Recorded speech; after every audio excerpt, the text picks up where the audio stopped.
Good morning, both sex coronavirus germs. This is your ticker guy on the 14th. Now as we lurch towards the refusal to deal with the facts, we are finding all sorts of interesting things. One of them is that influenza deaths and pneumonia, typical seasonal flu, seems to have disappeared. Exactly how'd that happen? That doesn't make any sort of sense at all, but it is what we're dealing with. Why would they do that? Well, there's a lot of conspiracy nuts running around saying that they're trying to hide the basically stuff the coronavirus deaths into everything else. And there is some of that going on. The CDC's guidelines, in fact, make clear that that is, in fact, the case. By the way, when we have people that die of seasonal flu, if they have the flu but they have a heart attack, we call it a heart attack. Okay, we don't call it COVID-19. We call it a heart attack. We don't call it the flu. Influenza didn't. Now, what does show up regularly is mortality due to pneumonia. And that is the same sort of thing. And this is what I've said. The legitimate COVID-19 deaths, the ones in which COVID-19 was a direct causal factor, and the causal factor, the one that ought to be there in that role, is atypical pneumonias. And that's and as I said, I have a very good friend of mine whose grandfather was killed by this thing, and that's exactly how he died. He died of atypical pneumonia, and that's COVID. Okay, there's a lot of arguing to do in a situation like that. Just like you have atypical pneumonias during the regular flu season, and they kill people, and that's a death due to the flu. But, if I get eaten by a bear this afternoon and happen to be COVID positive, they would consider COVID to be part of the cause of death, which is just lunacy.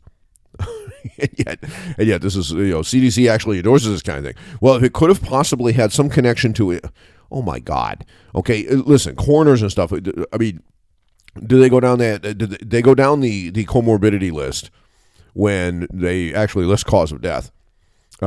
Which, there's a chain of events that lead to death, okay, in essentially every case. All right, your heart stopped. Why'd your heart stop? Well, because you didn't have any blood. Why'd you have any blood? Because you got shot. That's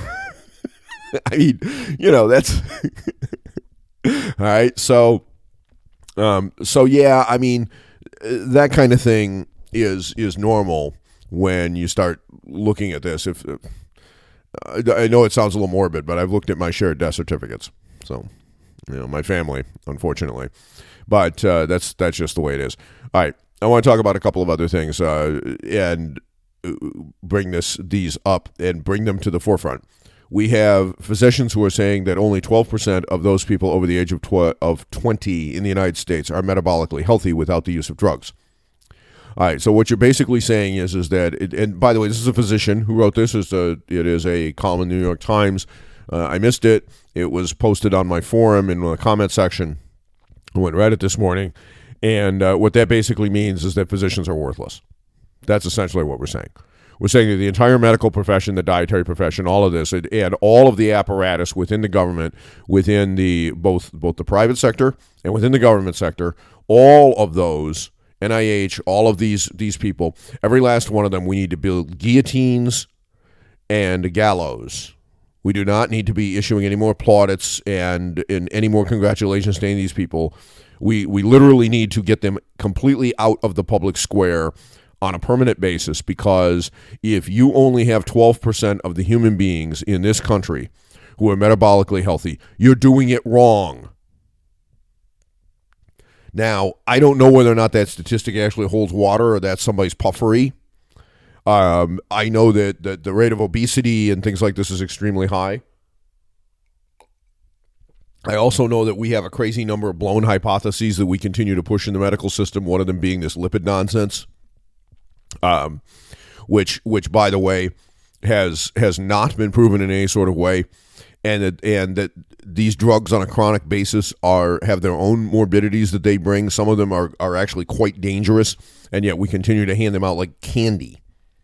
We actually have had, with regards to statins, we've actually had physicians suggest that you put them in the drinking water. All right. Now, that's just flat out insane, and yet that's what we have. The reality of the situation, folks, is that, see, this is what happens when you coddle people instead of tell them the truth. When you play these kinds of games, when you play these social justice games, and we're all going to be warriors, and it's a microaggression if I say that somebody's fat, and by the way, if I call someone a fat, disgusting pig, oh my God, I ought to be locked up and thrown in jail, because that is not a nice thing to do, and you can't do that. That is, oh boy, that is a big deal. And in some circles, they would even argue that not only is it harassment, and it ought to be legally punishable, but that we literally ought to imprison people for this kind of thing. Just like if I say that there are only two sexes. If you have a wee-wee, you're a boy. If you have an innie, you're a girl. Excuse me, that's how it works. There have always only been two, and oh, by the way, that's kind of a good thing because we'd like to have more humans. And we all know how you get more humans. You put tab A into slot B. You do not put tab A into tab B. And slot A and slot B don't match. Now, that doesn't mean you can't have fun in that sort of a way if that's what you want to do, if that's what flips your switch. But you're not going to produce any more human beings doing that. And that's just the way it is. And then, of course, we bring medical technology around, and we say, well, this is just kind of how these sorts of things are going to be. And therefore, if you don't like what you have, we can change it for you. But we can't make it functional. See, that's the problem. It's all cosmetic. It's like having bigger boobs grafted on because you don't like the size of the ones you have, so they make your boobs bigger. Well, that's nice, but that doesn't actually give you larger boobs. It gives you larger appearing boobs. It's, by the way, I can do the same thing as a man. I can put a bra on and stuff it with socks, and it will appear that I have large boobs, but I do not actually have large boobs. If I stick those socks underneath my skin so as to make my tits project, I still do not have large boobs. I have augmented them with a cosmetic procedure. Duh. People wake up, for crying out loud. Okay, enough of this. There is a very interesting dislocation in the coronavirus data, in the curve for new cases, which I was not sure I was actually seeing when I first saw it. It looked like we were seeing the typical suppression spike that comes from herd immunity. So you get the move upward, and then you get the suppression measures. But there is a very interesting dislocation, and the thing is, it's not just in the national data. It's shown up in some of the states, and I'm discounting it right now because what I see indicates that we're in for some fun in another month or two, and maybe into the fall, which would be really, really bad if that happens. But we also had this holiday called Easter, and it is entirely possible that for whatever reason that testing and verification and actual case rates were suppressed over the holiday, over the weekend. And it's localized there. So I'm not entirely sure that what I'm seeing is real data. Okay. And in fact, we had one state, California, that did not report one of the days at all. Okay, had a zero change in case counts, which of course we know is BS. So the reality is that there are discontinuities that are being caused by the Easter weekend. I'm not sure whether or not, as a result, what I'm seeing is something I can actually say is there, and I'm not going to make that statement at this point. But yesterday's data did complete a pattern that I was looking at and have been paying attention to the last few days. And I don't think it's real, and I'm not going to blow the whistle on exactly what it is. Those of you that are data wonks and like to go through it, like to graph things in different ways, you could probably figure it out for yourself. But I'm not going to talk about it in detail. I'm just going to point out, so it's on the record in this podcast, that it's here. Okay, that I saw it, that I've noted it, and today is the 14th. And we're going to, if this is correct, then we are in the process of completing, not creating, but completing a critical error. Okay, and we're going to find out, likely into the fall, how bad this really was, how big of a mistake it was. All right. Secondly, I want to note that we have had this shift in the public discourse, the people talking about this, that the suppression, now the goal, remember, the goal of flatten the curve was to prevent healthcare resources from being overloaded. That was all. All of the people who have any kind of reputation that's worth protecting originally said that this was not going to change the number of people who got COVID-19. Well, that's because that's true, by the way. It is not going to change the number of people who get COVID-19. All it does is change when they get COVID-19. Now, if you think about that logically, that means that if you're going to die from getting COVID-19, it is not going to change whether you're going to die from getting COVID-19. It means that you might die next month instead of this month. That's what it means. Okay? The entire point of this exercise, allegedly, was to prevent hospitals from being overloaded because we had this false belief that we could save huge numbers of percentages of people who would otherwise die. And we could only do that if we had hospital beds and ICUs and ventilators and all. And this led to, of course, the screaming about ventilators. Even though we now know that ventilators are no panacea. That for the most part, you don't need ventilators. And that if you do need a ventilator, you're probably going to die anyway. So, and this, of course, was data that was known after Wuhan. We knew that ventilators were ineffective treatments. They were not highly effective treatments. They worked once in a while. Once in a while is not a very good record when you're talking about a life and death situation, but that's what we had. So we have consistently, as a population, allowed these screamers to get away with things that they know are full of BS. They're just garbage. They've done this consistently. They've done it repeatedly. They've done it. It's become a daily sport for the Faucis and the Birxes, and for that matter, the Trumps and the mayors and the governors. Okay, all of them are singing from the same hymnal, and it's all a bunch of crap. All right. So now we're talking about how we're going to reopen the economy.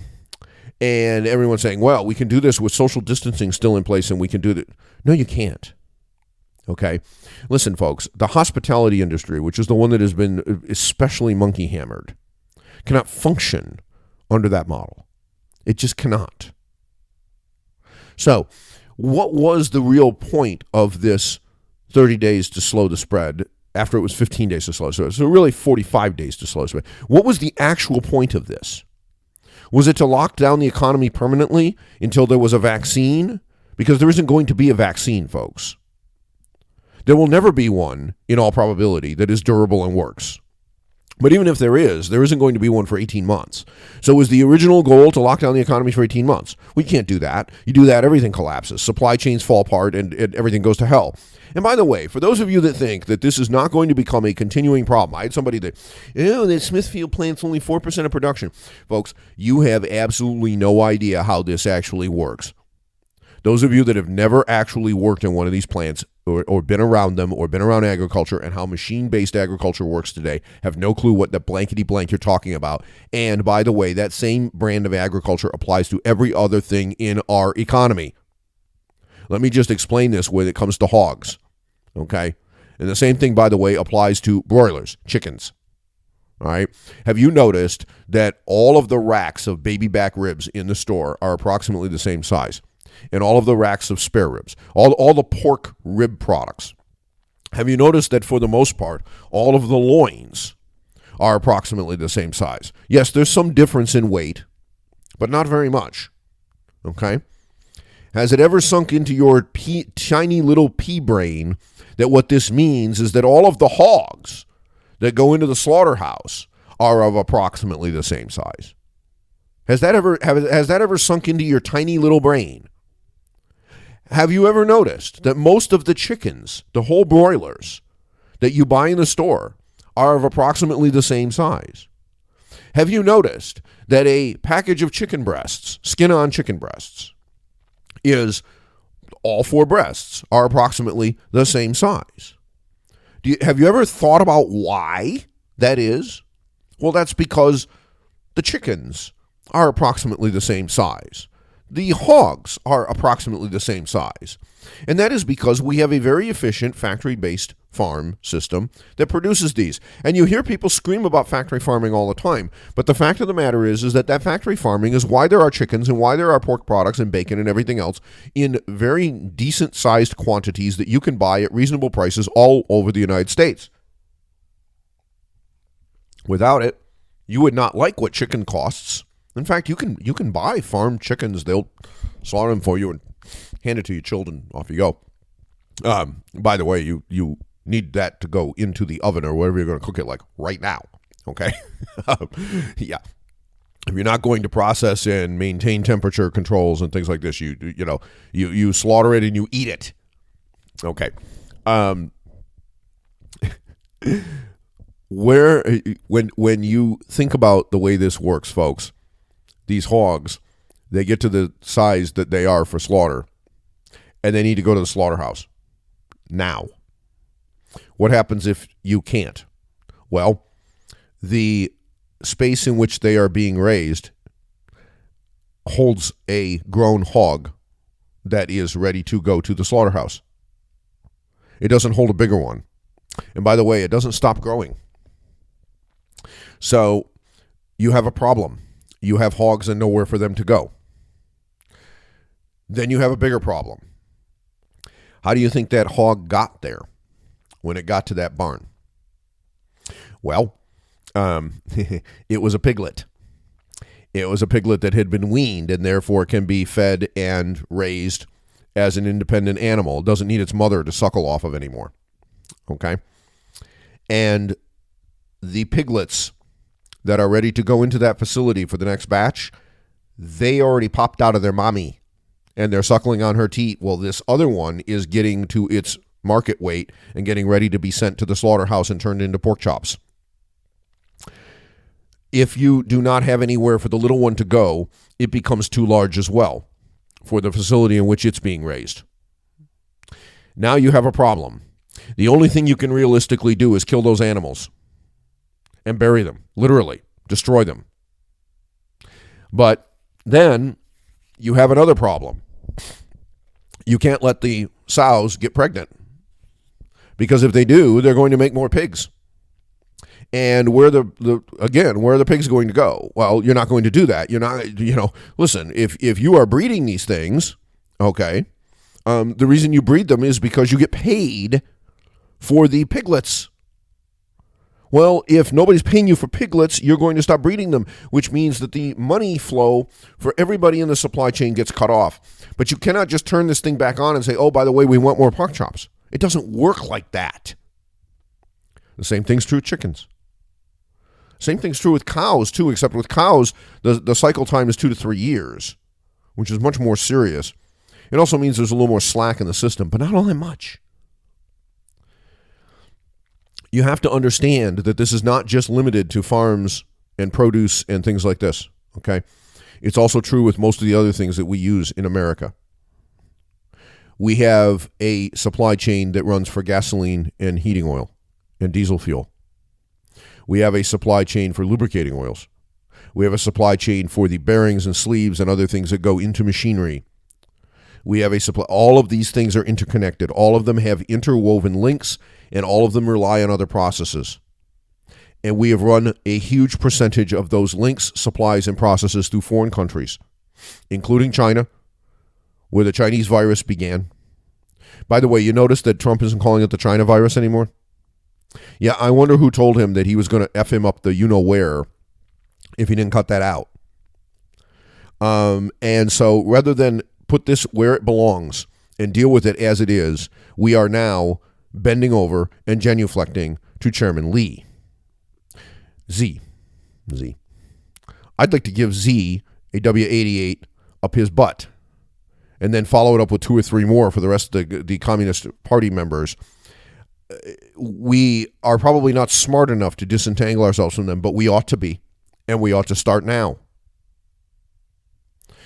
The other thing is we still have governors who think that there is some way to not have this thing actually go through the people, and those that it's going to fell and those that it's going to seriously harm and those that ultimately it's going to kill are not going to happen. At the same time, we have to restart the supply chains, because if we don't, we think we can just interrupt these things for 30 days and there won't be any collateral damage. Folks, you are dead wrong. There's going to be very severe collateral damage. And what's worse is the problem with forward planning and confidence. I've said many times on my column that I will never start another business in America. And the reason I won't do it, it's one of the reasons that Home Daemon, the home control software and security and monitoring and stuff that I have, is never going to see market under my own label and my own brand.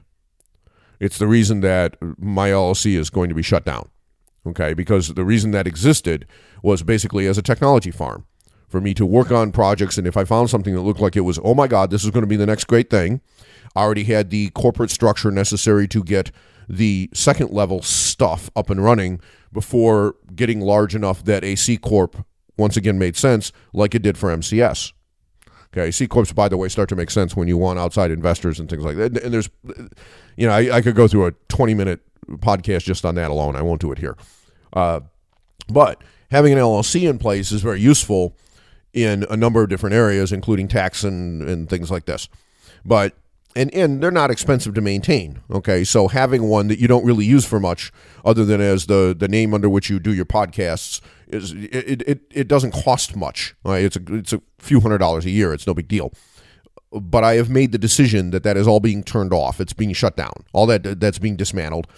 And the reason it's being dismantled is because I'm never going to set up another company in the United States.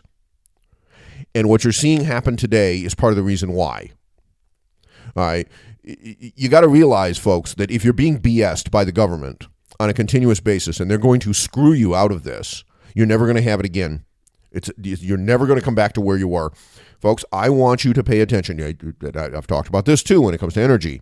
We used to have a robust reprocessing facility and industry in the United States for nuclear fuel. It's private. It was set up by the government. It originally came up with a design. We were going to use liquid metal fast breeder reactors as essentially a blending and a plutonium breeding tool. And then we were going to use light water reactors for primary power production in the United States. And oh, by the way, part of the reason that we went down this road, as I've discussed multiple times, is because it also happens to be dual use and you can make nuclear bombs out of it. And any country that says that that's not their intent is full of crap. It absolutely is their intent. It's what they're doing with it. Okay? All right. So we'll leave the dual use thing out of there. Anyway, Jimmy Carter comes into office, and Jimmy Carter, being a very intelligent man, having nuclear training, okay, real no bullshit nuclear training. One of the first things he does is he shuts down reprocessing by executive order. Exactly the sort of thing that's going on with executive orders across the states and across the United States federal government now. When Ronald Reagan came into office, one of the first things he did was lift that order. I would like you to go around the United States and count the number of private reprocessing nuclear plants, nuclear fuel, that exist in the U.S. today. I would like you to find just one. You can't. Doesn't exist. The reason it doesn't exist is because that industry was destroyed by that EO, even though it was reversed. And the reason it was destroyed is that no businessman in his right mind is going to take the risk that another president down the road is going to do the same thing to him that happened to the last guy. And therefore, we don't have a reprocessing solution, and we don't have a used fuel storage and disposal solution for nuclear fuel in the United States of America. If you think that this set of actions that has been taken now is not going to result in the same kind of problem across industries, not just in the nuclear industry, but across all industries, you are dead wrong. Especially when you have people in the government who have lied about the timing of these things. Trump's 15 days to slow the spread was perhaps supportable. But as soon as it was proved that he was full of crap and he extended it for another 30, he permanently destroyed anyone who was thinking of setting up something that could be impacted by this in the future. He has done severe, irrevocable damage, and so have the governors of the states. Both of them, across all of the states, have done severe damage, folks. Because if I can have my investment severely damaged or destroyed by arbitrary actions like this at any given point in time, then I'm not going to make those investments. That's the lesson that we're going to learn the hard way out of this. And it's one that nobody that's rah-rahing in the market right now is talking about. There are parts of the hospitality industry that have been permanently damaged. There are parts of other industries, not related to hospitality, but not part of food production, that have been permanently damaged. And we may even be seeing parts of this in food production, since we have governors and mayors who essentially forced a pork plant closed. Why is it that we had such an outbreak in that place? Is it because it's full of illegal Mexicans that are living 20 people to an apartment? Well, we couldn't do anything about that, right? The backstory there is not known, but I bet you that is the case. And secondly, where do you think all these, Smithfield, who bought them and who let them buy them? It's owned by the Chinese oligarchs now, okay, which means direct ties to the Communist Party of China. And oh, by the way, the person who allowed that to go through was Black Jesus. Folks, you better pull your head out of your butt, because there are many stories about these lockdowns that are going to be written in the days and months and years ahead, and exactly 0 of them are going to be to your benefit. 0. We are headed for some very dark economic times, and it has nothing to do with the virus. It has everything to do with the clown faces that inhabit our state houses and our Oval Office. I'm your ticker guy.